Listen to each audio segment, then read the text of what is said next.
Gold, trusted gold buyers. మీరు తాకట్టు పెట్టిన బంగారాన్ని విడిపించి ఈ రోజు ఉన్న మార్కెట్ ధరకు కొనబడను.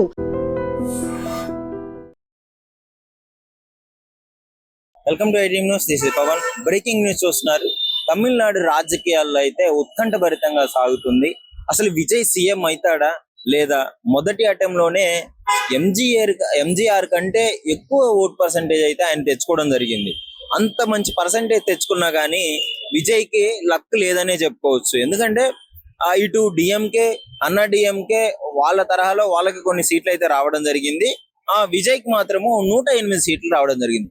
కానీ రౌండ్ ఫిగర్ మొత్తం 234 సీట్లలో ఇన్ని సీట్లు వస్తే మ్యాజిక్ ఫిగర్ మాత్రం 118 సీట్లు రావాలంటే విజయ్కి ఇంకా చాలా టైం పట్టింది. అంటే చాలా సీట్లు కావాలి. ఇప్పుడు ఈ 108 సీట్లు సంపాదించిన విజయ్కి కాంగ్రెస్ నుంచి మద్దతు వచ్చింది.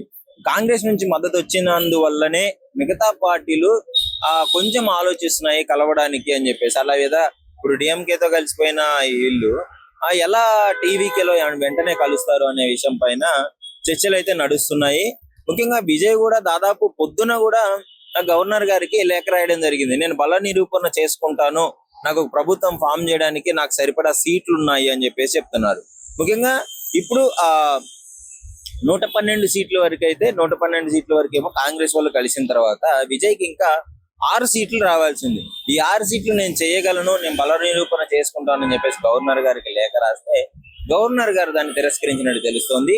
మరి ఇప్పుడు భేటీకి అయితే రావడం జరుగుతుంది. మరి గవర్నర్ గారి స్టెప్ ఎలా ఉండబోతుంది, విజయ్ ఏం మాట్లాడబోతున్నారు, దీనిపైనే తదుపరి నిర్ణయం తీసుకునే అవకాశం ఉంది. ముఖ్యంగా ఈ మీటింగే నిర్ణయిస్తుంది విజయ్ తమిళనాడులో సీఎం అవుతాడా లేదా అని. మరి ఇంకో విషయం ఏంటంటే ఈ డిఎంకే, అన్నా డిఎంకే ఖచ్చితంగా రెండు కలిసిపోతున్నాయి. వీళ్ళిద్దరూ కలిస్తే డెఫినెట్లీ విజయ్ సీఎం అయ్యే అవకాశం ఉండదు. వీళ్ళు కలిసి చేస్తున్నారు అని చెప్పేసి తమిళనాడులో విపరీతంగా సోషల్ మీడియా ట్రెండ్ అయిపోతుంది. మన తెలుగు రాష్ట్రాల్లో కూడా ఎక్కడ చూసినా కానీ ఈ తమిళనాడు గురించి చర్చ నడుస్తుంది. అయితే ఇక్కడ డిఎంకే నుంచి స్టాలిన్ క్లియర్ గా చెప్పడం జరిగింది. ఒకప్పుడు డిఎంకే నుంచి అన్నా డిఎంకే విడిపోయిన తర్వాత వీళ్ళిద్దరూ రాజకీయ ప్రత్యర్థులుగా 2 పార్టీలు మాత్రమే పరిపాలించడం జరుగుతుంది గత 50 ఏళ్లుగా తమిళనాడుని. సడన్ గా విజయ్ రావడము, ఈ రేంజ్ లో మెజారిటీ రావడము ప్రజలు కూడా అస్సలు ఎక్స్పెక్ట్ చేయలేదు.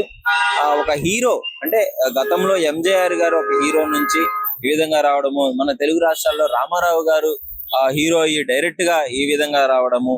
సో ఇప్పుడు వాళ్ళ తరహాలోనే విజయ్ కూడా వచ్చినట్టు తెలుస్తుంది. విజయ్కి అక్కడ ఉన్న ఫ్యాన్ బేస్ మామూలుగా లేదు.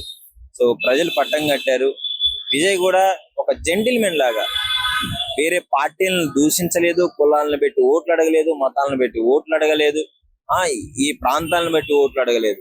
ఆయన నిజాయితీగా వెళ్ళాడు. సో ఇలాంటి ఒక జెంటిల్మెన్ గెలవడం చాలా సంతోషంగా ఉందని మరికొంతమంది కామెంట్లు చేస్తున్నారు. సరే, ఈ విషయాలు ఎలా ఉన్నా ముఖ్యంగా డిఎంకే నుంచి స్టాలిన్ క్లియర్ గా చెప్పడం జరిగింది, మేము ఎలాంటి పొత్తులు పెట్టుకోదలుచుకోవట్లేదు. మేము ఆయన రిసిగ్నేషన్ ఇచ్చిన తర్వాత క్లియర్ గా చెప్పాడు, ఈ విజయ్ ఏదైతే పరిస్థితి ఉందో, ఇప్పుడు ఏదైతే ప్రభుత్వాన్ని ఏర్పాటు చేస్తున్నాడో చేయనియండి, విజయ్ కూడా అవకాశం ఇవ్వాలి. ఎందుకంటే కొత్తగా పార్టీ పెట్టాడు, ఈ రేంజ్ మెజారిటీ ప్రజలు ఇచ్చాడు కాబట్టి డెఫినెట్లీ చేయనివ్వండి అని చెప్పేసి విజయ్ కి క్లారిటీగా చెప్పడం జరిగింది. స్టాలిన్ క్లియర్ గా చెప్పాడు, ఒక 6 నెలల తర్వాత విజయ్ ఇచ్చిన హామీలు ఏవైతే ఉన్నాయో అవి అంటే 2500 మహిళలకి ఏదైతే ఇస్తారన్నాడో అది అసాధ్యం. కానీ మేము ఇచ్చే 1000 రూపీస్ మాత్రం దాన్ని కంటిన్యూ చేయండి. ఎందుకంటే స్టాలిన్ గతంలో జయలలిత పెట్టిన అమ్మ క్యాంటీన్ ని అంటే ఇది ఒక వాళ్ళు వచ్చినప్పుడు వీళ్ళ పథకాలను తీసేయడము, వీళ్ళు వచ్చినప్పుడు వాళ్ళ పథకాలు తీసేయడం అయిపోయింది.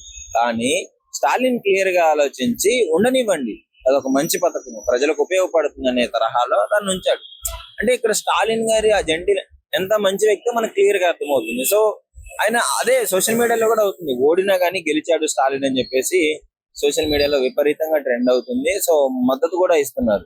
సో వాట్ ఎవర్ ఏదైనా ప్రజల నిర్ణయానికి ఖచ్చితంగా కట్టుబడి ఉండాలి కాబట్టి విజయ్కి అంతమంది సీట్లు ఇచ్చారు కాబట్టి, సో విజయ్ ఏర్పాటు చేయడానికి ఇంకా 6 సీట్లు కావాలి. ఆ 6 సీట్ల కోసమే నేను నిరూపించుకుంటాను, నాకు ప్రభుత్వం ఏర్పాటు చేయడానికి అవకాశం ఇవ్వండి అని చెప్పేసి గవర్నర్ గారిని అడుగుతున్నారు.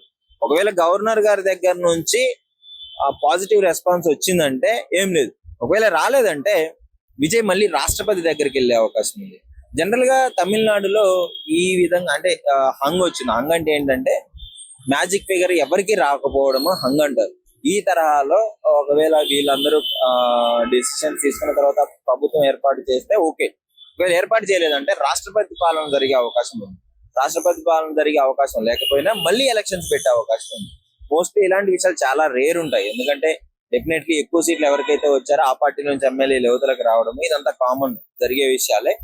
సో విజయ్ అన్నాడీఎంకే నుంచి కూడా ఎమ్మెల్యేలు జంప్ అయిపోతున్నారు, టీవీలో కలుస్తున్నారు అని చెప్పేసి వార్తలు కూడా వస్తున్నాయి. సోషల్ మీడియాలో ఏది నమ్మలేని పరిస్థితి నెలకొనింది.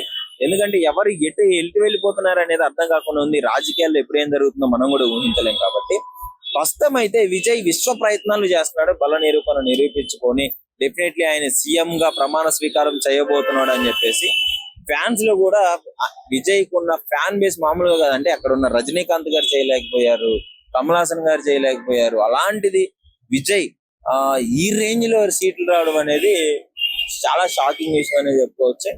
అక్కడ ఉన్న ఫాలోయింగ్ కూడా అలాంటిది. విజయ్ ఈ రకంగా ఉంది. మరి చూడాలి ఇప్పుడు గవర్నర్ గారు ఎలాంటి స్పందిస్తారు, ఆయన భేటీ అయిన తర్వాత ఏ విషయం బయటకు వస్తుంది అనేది అప్పుడే మనం మాట్లాడగలము. ప్రస్తుతం విజయ్ అయితే ఫుల్ కాన్ఫిడెంట్ గా ఉన్నాడు. ఎలక్షన్ ముందు అదే చెప్పాడు, గెలుపు నిశ్చయమని చెప్పేసి ఇప్పుడు అదే చెప్తున్నాడు.